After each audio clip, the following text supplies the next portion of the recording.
En el año 793, una crónica anglosajona cuenta: en este año se han visto presagios terribles sobre Northumbria, que han asustado en gran medida al pueblo.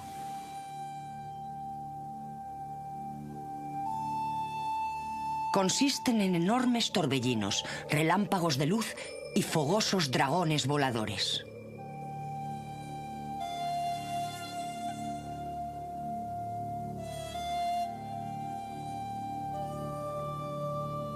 Y el 8 de junio, los estragos de los bárbaros han destrozado miserablemente la iglesia de Dios en Lindisfarne, saqueándola y masacrando a la gente.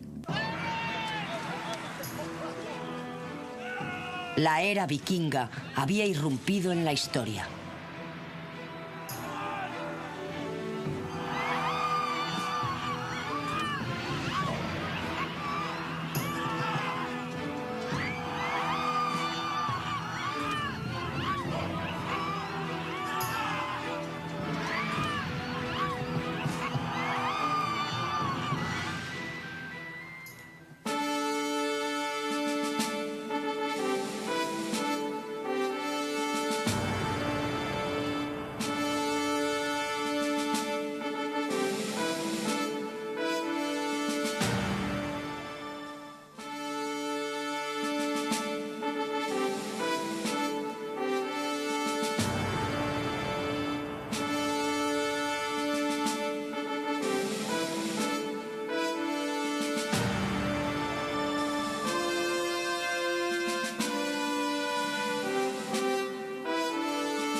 Civilizaciones antiguas.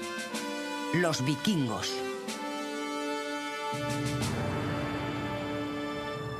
La imagen que tenemos de los vikingos es la de una manada de lobos sangrientos, no muy diferentes a los actuales ángeles del infierno, aterrorizando a gente inocente y pacífica, especialmente a los clérigos. Su llegada era súbita e inesperada. En cosa de pocos años, fueron temidos por todo el mundo cristiano.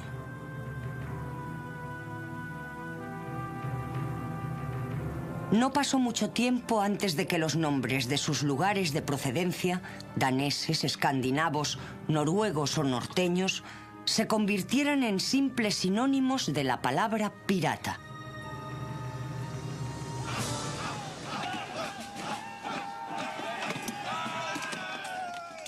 La época vikinga se ha caracterizado por ser una violenta explosión de paganismo anticristiano. Los vikingos, al llegar con sus bellos navíos, eran vistos como piratas que aparecían como las nubes tormentosas del norte. Primero en pequeños grupos de ataque y luego con grandes flotas.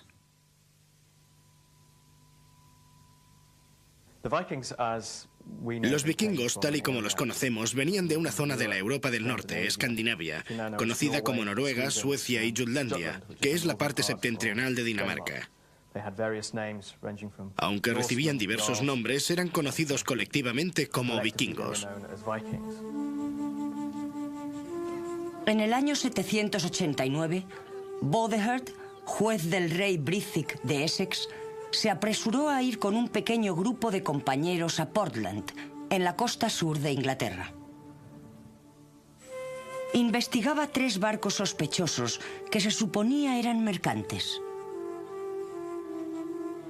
Lamentablemente para él no lo eran, y Bothehard se convirtió en la primera víctima de los vikingos.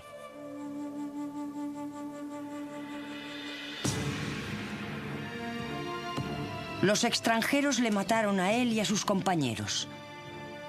Y como señala la crónica anglosajona, estos fueron los primeros barcos de daneses que llegaron a la tierra de los ingleses.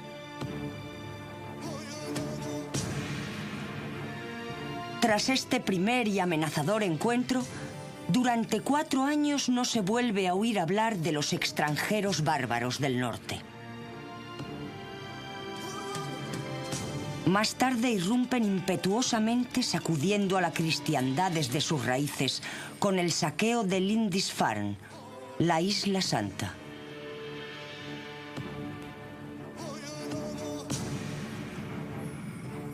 A partir de ese momento y durante los siguientes 300 años, no cesaron de aparecer en la historia. Si leemos las crónicas anglosajonas, todos los años se mencionan oleadas de incursiones vikingas en lo que ahora llamamos las Islas Británicas. Era un problema endémico. Una vez quedó claro que podían obtener botines fácilmente en Bretaña, y dado que algunos reyes habían pagado a Danegeld para que volvieran al final de la estación, nos convertimos en un blanco habitual en estas islas. Lo que siempre me ha fascinado es que no solo nosotros hemos recibido este trato. Un poco después en la historia nos encontramos con flotas de vikingos navegando por el Mediterráneo hasta Sicilia e incluso Constantinopla. Y en Santa Sofía, la gran catedral que hoy es una mezquita en Estambul, justo arriba de la galería de la gran cúpula hay unas marcas que fueron grabadas con un cuchillo en el mármol de la balaustrada. Godric estuvo aquí. Era una especie de vándalo del siglo IX, un individuo duro como otros muchos de las futuras generaciones, que se aburría con la misa que estaban oficiando abajo. Sacó su daga y grabó su nombre en el edificio. Este fue el principio del periodo conocido como la Era Vikinga. Navegando hacia el sur, los vikingos se establecieron en las Islas Orkney y en Shetland. Colonizaron Escocia e Irlanda. Invadieron media Inglaterra, siendo detenidos por el único rey al que los ingleses han llamado Magnífico, Alfredo de Essex. Atacaron y poblaron Francia hasta llegar a Loire. Tomaron Lisboa, Cádiz y Sevilla. Se desplazaron hacia el este y saquearon Pisa. Algunos vikingos llegaron hasta Sicilia y se establecieron allí. Los Rus, o vikingos suecos, remontaron el río Volkhov hasta Novgorod. Desde allí algunos fueron por tierra, llevando sus barcos sobre rodillos de pino hasta el nacimiento del Dnieper. Desde allí hasta Kiev, el Mar Negro y Constantinopla, donde la guardia personal del emperador estaba constituida básicamente por vikingos. Otros fueron desde Novgorod hasta el Volga y navegaron hacia el sur hasta el Mar Caspio y Bagdad. Novgorod y Kiev, ambos reinos vikingos, se encontraban en una de las rutas de comercio más ricas del mundo. Los Rus dejaron un perdurable legado con su nombre, del cual se deriva Rusia. Navegando hacia el oeste, los vikingos colonizaron Islandia y Groenlandia, en donde Eric el Rojo fundó una colonia en Brattahlid. Desde allí siguieron navegando hacia el oeste hasta Vinlandia, una parte de Terranova, y hasta lo que hoy es Nueva Inglaterra en los Estados Unidos.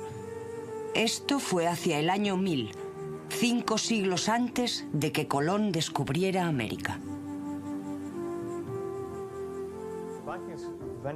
Los vikingos llegaron a Norteamérica sobre el año 1000. Y Leif el Afortunado, más conocido como Leif Erikson, fundó una colonia llamada Vinlandia, en lo que hoy es Terranova.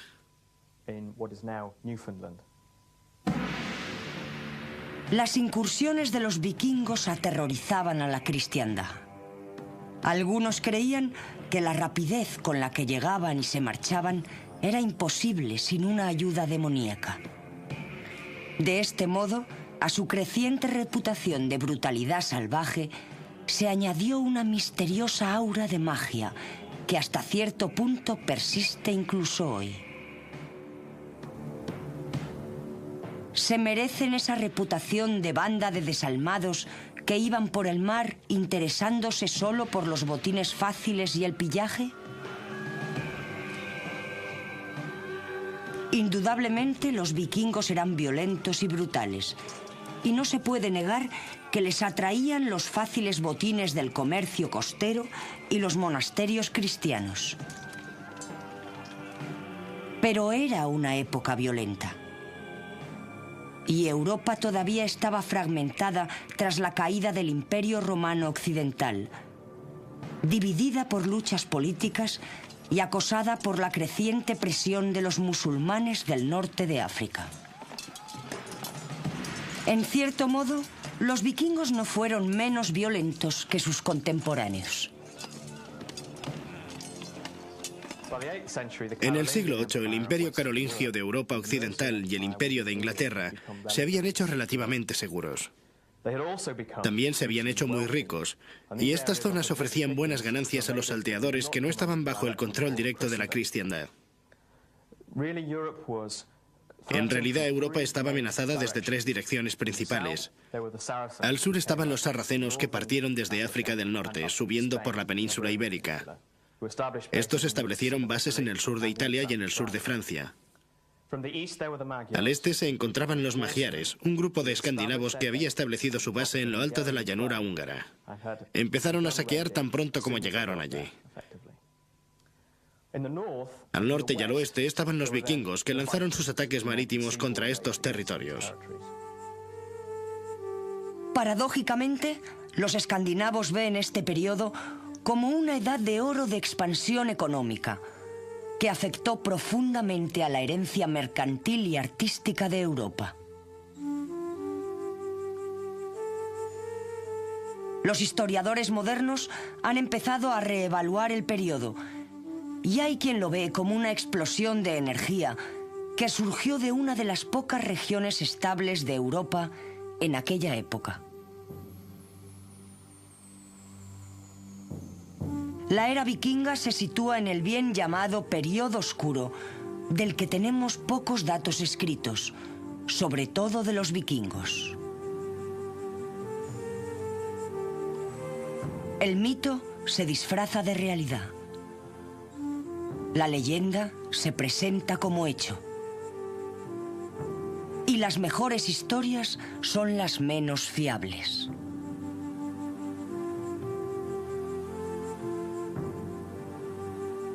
Era la Iglesia la que tenía prácticamente el monopolio de las letras en aquella época. La crónica anglosajona, por ejemplo, fue escrita al menos 100 años después de que sucedieran los hechos a los que se refería, por monjes pertenecientes a una Iglesia poderosa e implacable, dispuesta a utilizar la brutalidad y la falsedad cuando sus intereses se veían amenazados. Estos no son datos objetivos, sino documentos políticos y religiosos pensados para condenar a aquellos a los que ataca. Los vikingos, adoradores de dioses no cristianos, eran una amenaza para su religión. Y la Iglesia cristiana nunca fue capaz de tomarse a la ligera tal situación.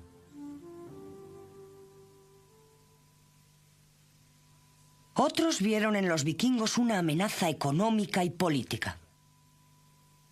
Los comerciantes se habían visto obligados a utilizar rutas costeras, las mismas rutas que utilizaban los vikingos en sus viajes. Las incursiones vikingas amenazaban la supervivencia de este comercio costero, y la inestabilidad de poder en Europa significaba que Escandinavia podría muy bien ganar control sobre el alma del Sacro Imperio Romano. El emperador romano vio la agresión vikinga como una amenaza que no podía ser ignorada. El arma que utilizó fue la religión. Siendo paganos, los vikingos estaban fuera de la órbita de la Iglesia. Pero si pudieran ser convertidos, caerían bajo la autoridad del Papa y automáticamente bajo su propio control. Poco le importaba recurrir a cualquier método para dominar a los vikingos.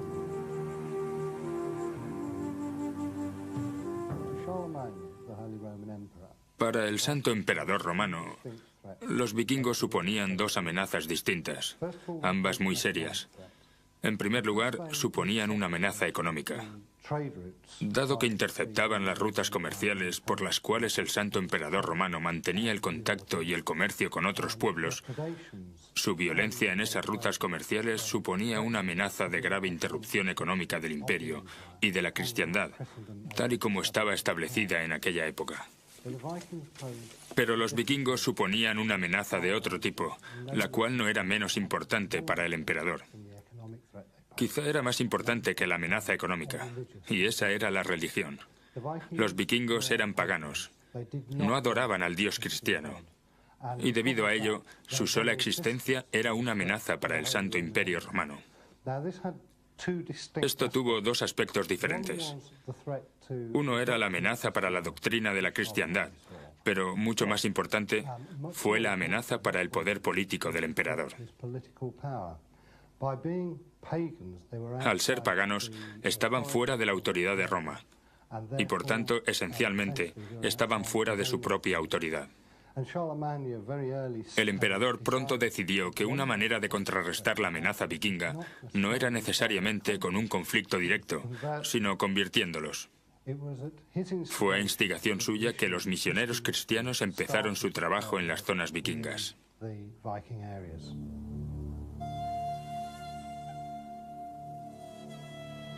La dura geografía de Escandinavia definió a su pueblo y, por último, su lugar en la historia. El mar era lo primordial de su vida. Era esencial tanto para la vida como para las comunicaciones.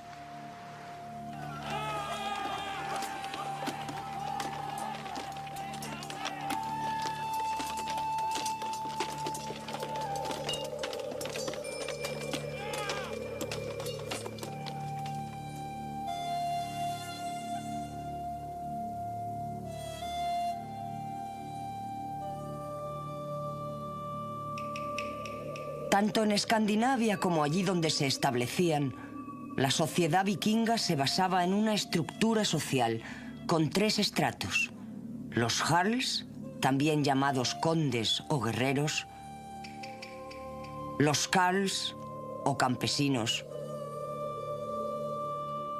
y los thralls o siervos.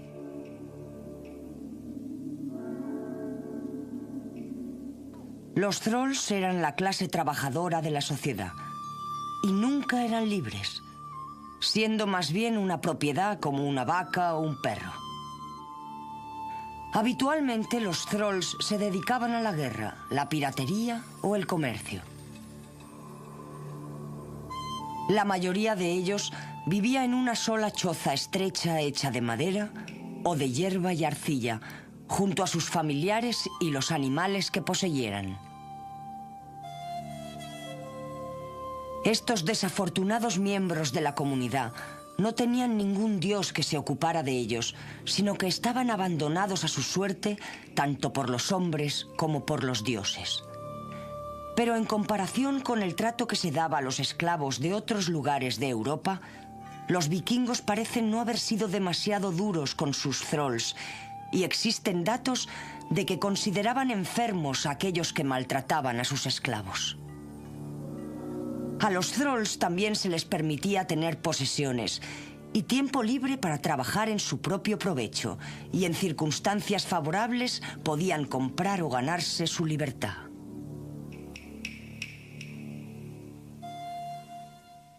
La mayoría de los vikingos eran carls.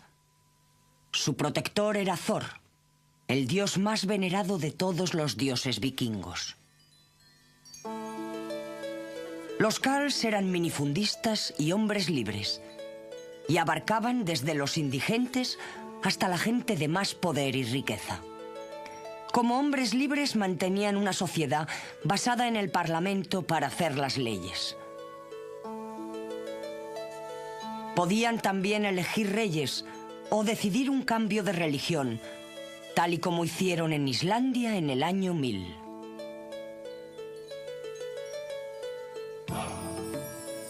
Los carls vivían en 2 o más casas. Consistían en un par de construcciones largas paralelas, a veces ampliadas con 1 o 2 establos, que componían un complejo de 3 o 4 edificaciones con un patio en medio. En los asentamientos vikingos de las islas del Atlántico, las casas se construían de piedra seca o con una mezcla de hierba y piedra. A veces incluso se construían solo de hierba. El mobiliario era relativamente simple, con bancos fijos que se utilizaban tanto para comer como para dormir. La ropa y las posesiones personales se guardaban en arcas o se colgaban en ganchos. La comida se almacenaba en cubas y tinajas de madera, en grandes cuencos o en jarras. El suelo era generalmente de tierra, temporalmente cubierto de cañas o paja. Desde el techo se suspendía una caldera sobre el fuego para hervir caldo o carne. También se utilizaban parrillas de hierro. La carne se hacía en un asador. La carne y el pescado también se cocinaban en agujeros en el suelo envueltos con piedras calientes. Los alimentos se comían con cuchillo en un trinchador de madera. Para beber se utilizaban cuernos, aunque en las casas acomodadas se podían encontrar vasos importados. La dieta básica de los Jarls era bastante variada e incluía pan integral de centeno, gachas de avena y cebada, pescado, especialmente arenques, carne de cordero, cabra, buey, ternera y cerdo, queso, mantequilla y nata, cerveza, aguamiel y, para los ricos, vino. La carne de ballena, foca y oso polar también era importante, especialmente en Noruega e Islandia. Las carnes hervidas eran preferidas a las asadas. Los vikingos también hacían caldos y secaban diferentes carnes y pescados. Un manjar muy especial que todavía hoy se come, sobre todo en Suecia, era el håströmming, que es pescado en putrefacción. Las verduras más usuales eran las coles y las cebollas, acompañadas de bayas y avellanas. La miel se utilizaba extensamente, principalmente como base para el aguamiel. En las zonas alejadas del mar, pero con abundantes bosques, muchos alimentos se obtenían de la caza de la abundante fauna salvaje: alces, ciervos, jabalís y osos. También les gustaban las liebres, gansos y gallinas, y en el norte los renos y los bisontes. Los jarls o guerreros, cuyo dios era Odín, formaban la aristocracia. Eran gente acaudalada, con poder y posición social, que a menudo reivindicaban su origen divino. Tenían una refinada, elegante y sofisticada vida y disfrutaban de bellas casas. Se distinguían de la clase campesina principalmente por su riqueza.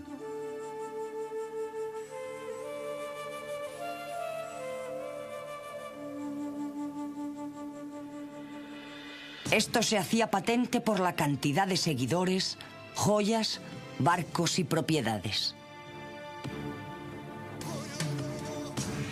Los vikingos elegían a sus líderes por su valor, destreza y nobleza de nacimiento. Y si estos reivindicaban su origen divino, cualquier hombre podía convertirse en su principal rival. En la época vikinga más antigua no había monarquía y la institución solo llegó a cobrar importancia a medida que ciertos individuos ganaron poder y riqueza, pero no llegó a ser hereditaria hasta mucho después. Islandia, sin embargo, se mantuvo firme y rechazó completamente la monarquía. Fue una república desde el principio, gobernada por un sindicato de caciques. La aristocracia la componían padres de familia, que normalmente pasaban los largos inviernos en casa. Sin duda alguna, las grandes descripciones de los festines de Valhalla reflejan en gran medida lo que tuvo lugar en las casas de la aristocracia. Y fueron estos mismos hombres los que reunieron tripulaciones para la exploración, el comercio o la piratería. La ocupación habitual del año, tanto para los nobles como para los campesinos, era trabajar la tierra durante primavera y otoño, hacer expediciones en verano y festejos durante el invierno. Mientras tanto, sus esposas mantenían la casa y la familia, hilando, tejiendo y protegiendo los intereses familiares hasta que sus hombres volvieran con sus botines o sus mercancías. La tierra era enormemente importante y proporcionaba estatus. Una familia podía aumentar su posición social mediante las adecuadas alianzas y a menudo se concertaban matrimonios por las dotes que les acompañaban. Pero la tierra siempre pasaba del padre al hijo mayor, sin dividirse, lo que creó escasez de buenas tierras que trabajar. En los mitos y epopeyas nórdicas vislumbramos las vidas aisladas y duras de la mayoría de los vikingos. A menudo las casas de labranza estaban separadas por días de distancia a caballo y era poco probable que un viajero se cruzara con otra persona. Las condiciones del viaje eran espantosas, llevando a los viajeros por páramos, glaciares y a través de tierras vírgenes. Durante la mitad del año había poca luz diurna y mientras los veranos podían ser cálidos aunque cortos, los largos inviernos eran severos y peligrosos.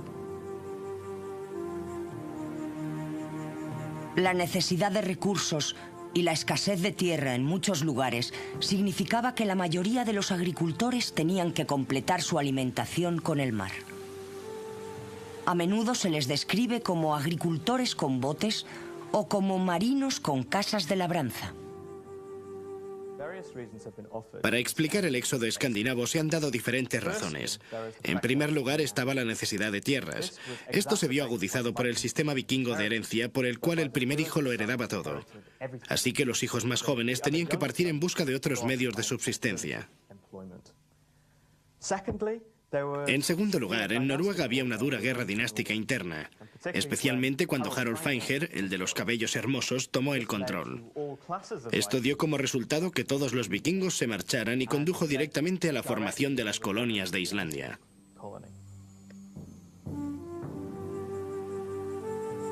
El aislamiento tendió a fortalecer la unidad familiar. La supervivencia exigía individualismo y fuertes lazos familiares de apoyo, especialmente en los tiempos difíciles. Dentro de la familia había una relación muy especial. Un tío materno era ante todo responsable del bienestar de su sobrino. Eran las mujeres las que proporcionaban la comida y el vestido a su familia. Y tanto dentro de ella como ante los ojos de la ley, los hombres y las mujeres tenían el mismo estatus y los mismos derechos. La mujer fue también una figura importante para el chamanismo. Estas personas eran capaces de entrar en trance y comunicarse con los espíritus para obtener conocimientos ocultos y que respondieran a cuestiones prácticas tales como la riqueza de la comunidad o perspectivas de matrimonio.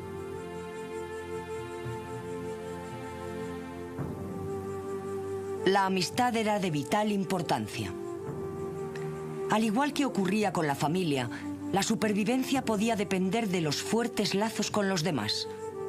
Las familias juiciosas cultivaban estrechas amistades porque los grandes grupos eran menos vulnerables que los grupos pequeños. Esto también fomentó la hospitalidad. El mar dominaba la vida. Los escandinavos pronto aprendieron a construir buenas embarcaciones. De esta habilidad surgió su símbolo de distinción, el barco vikingo. Estas embarcaciones, con sus largos y esbeltos cascos y sus proas elegantemente curvadas con su cabeza de dragón, eran un arma temible que causaba terror a sus enemigos. Los vikingos habían conseguido un barco fiable que podía navegar en aguas poco profundas y que no necesitaba un puerto para fondear.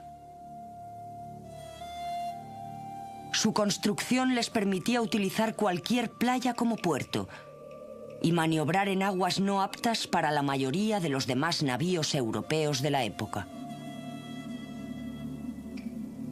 No es de extrañar que sus víctimas cayeran en sus manos totalmente desprevenidas, ya que no solo atacaban islas o asentamientos costeros.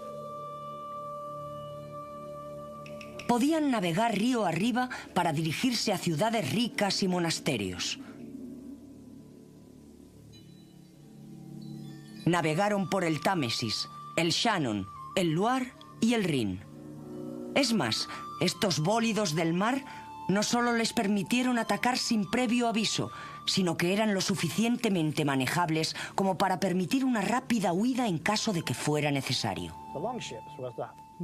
El barco vikingo era el modelo de arquitectura naval más desarrollado de la época. Son trabajos preciosos, con diseños especializados y capaces de recorrer grandes distancias. A veces sus flotas poseían cientos de ellos.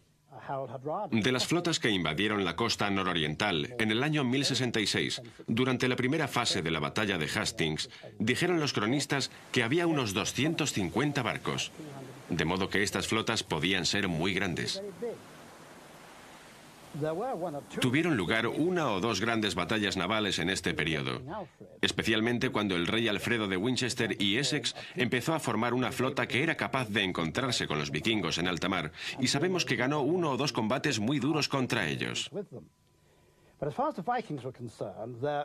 Pero en lo que a los vikingos se refiere, sus barcos tenían tres propósitos. En primer lugar, llevarles al lugar que iban a atacar. En segundo lugar, aterrorizar a la población con sus famosas proas que llevaban cabezas de dragón. Esto era algo psicológico más que nada, debido al terror que podían causar. Y en tercer lugar, llevarse el botín una vez realizada la incursión. Pero era el viaje el que predominaba.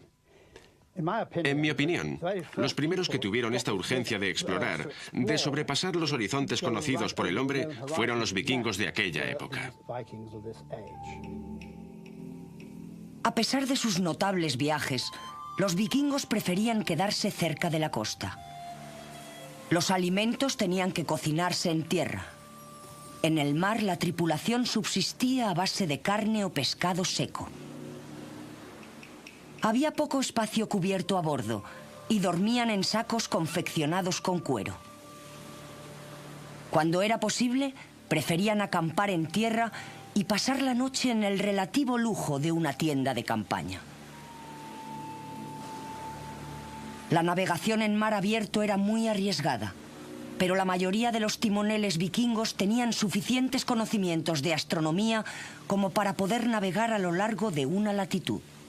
Mantenían el rumbo observando la posición del sol al mediodía y de este modo calculaban la latitud comparándola con otros lugares conocidos.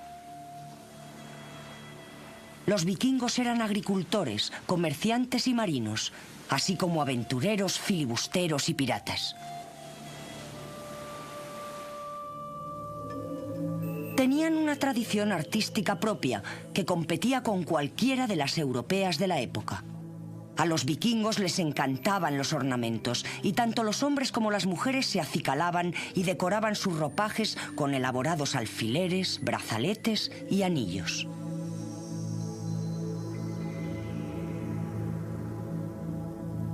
Su arte refleja su carácter y está empapado de vitalidad y vigor. Es recargado y complejo, cualidades que también comparte su poesía. Es esencialmente un arte decorativo, aplicado a una amplia variedad de objetos cotidianos, aspecto principal de la vida diaria.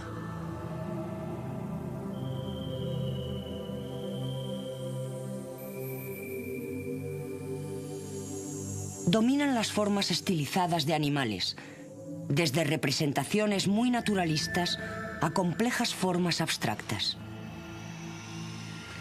Algunas de ellas son asombrosamente bellas, y su influencia se puede ver en el arte de otras culturas de Europa, incluyendo la anglosajona y la celta.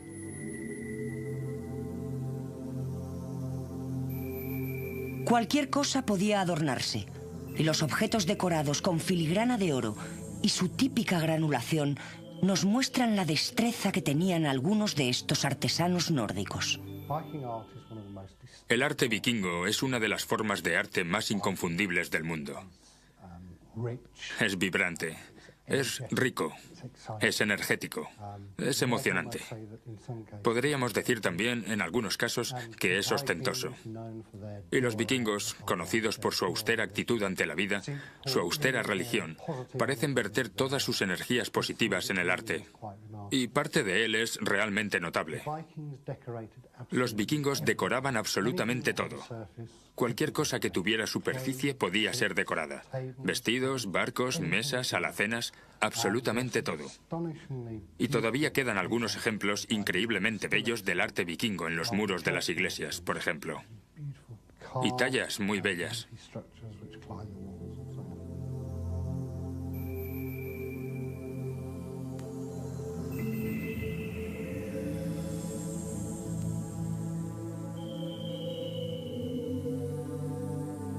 Perduran obras que muestran su habilidad, pero se han perdido muchas otras.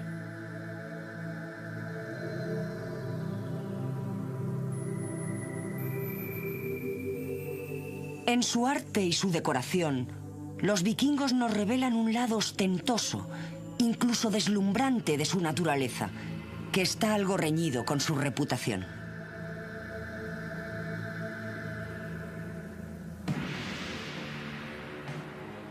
Es en la religión donde la reputación vikinga está completamente ilustrada. Es difícil imaginar a los vikingos como religiosos en el sentido convencional. Al igual que su paisaje, su religión era dura y prohibitiva. Lo que sabemos de su religión es fragmentario. Una vez que los misioneros cristianos enviados a Escandinavia se hubieron establecido, atacaron con celo todo rastro de paganismo que tan profundamente odiaban. Sin embargo, los nombres de los principales dioses nórdicos siguieron vivos, conmemorados en los días de la semana que estaban dedicados a ellos: martes, miércoles, jueves y viernes, y en nombres de lugares como Wensfield. Se nos habla de una religión poco organizada, sin sacerdocio ni teología desarrollada. Inexorablemente fatalista, predice un juicio final, incluso para los dioses.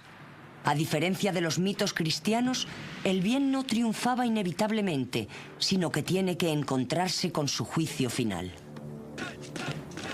No es difícil ver en esto un reflejo del carácter de los vikingos, hombres de valentía temeraria y ferocidad invencible, más interesados en la muerte y la fama que en el triunfo.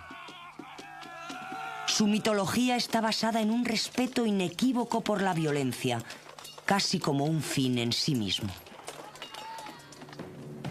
Es difícil comprender cómo una religión así pudo desarrollarse en las espesuras frías y severas del norte, en donde el éxito se medía no por el triunfo sobre los elementos, los cuales indudablemente ganaban al final, sino por el talento para enfrentarse valientemente a la luz del juicio final. No obstante, había un consuelo para los creyentes. Daba sentido al universo, y estos obtenían protectores en la tierra. Había un dios para aquellos que vivían por la sabiduría, otro para los que vivían por la guerra, uno para el que hacía runas, otro para el herrero, y así sucesivamente. Los dioses eran tan generosos que cada creyente devoto, fuera quien fuera su dios, podía estar seguro de tener total protección en todo aquello que hiciera en su vida. La religión de los vikingos era, por supuesto, pagana. También era inspiradora. Era una combinación de mitos, historias, creencias muy arraigadas y una buena dosis de miedo. Era una religión ignorante. Thor, el gran dios de la guerra, era el campeón de los dioses. Freya urdía los destinos de los hombres. Tenemos esta religión que prospera en cierto sentido, aunque sea pagana, y que puede inspirar una cultura guerrera. Y, por supuesto, la gran Basurka ataca cuando literalmente tenían sed de sangre. A menudo se quitaban la ropa, la armadura, el casco y entraban con sus grandes espadas o sus hachas de batalla. A base de puro terror y furia, apenas podían darse cuenta de las heridas que sufrían.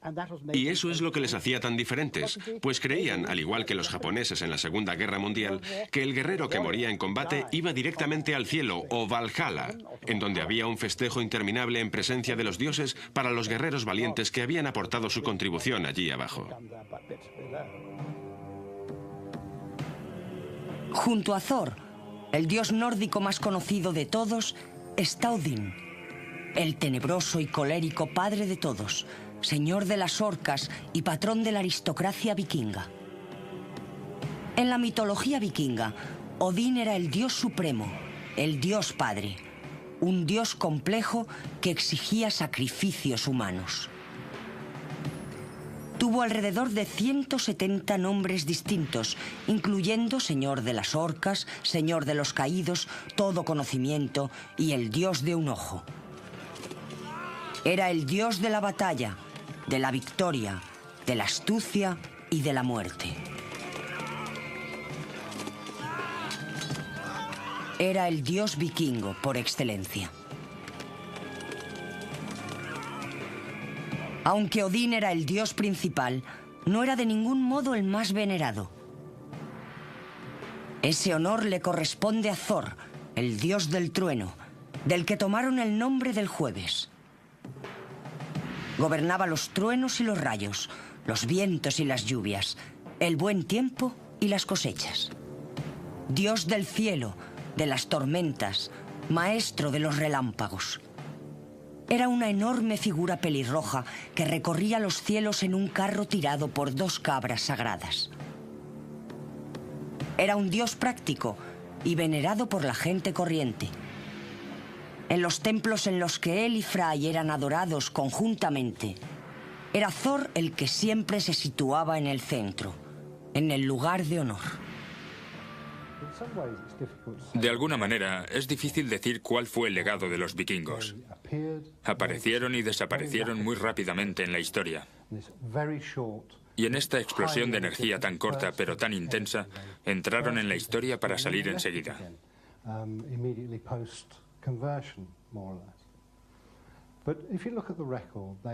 Si miramos todo lo que dejaron tras de sí, un arte vibrante, una literatura vibrante, ambos de los cuales tuvieron influencias mucho más allá de sus fronteras, ciertamente podría decirse que el arte vikingo sigue teniendo su influencia en las artes gráficas modernas europeas.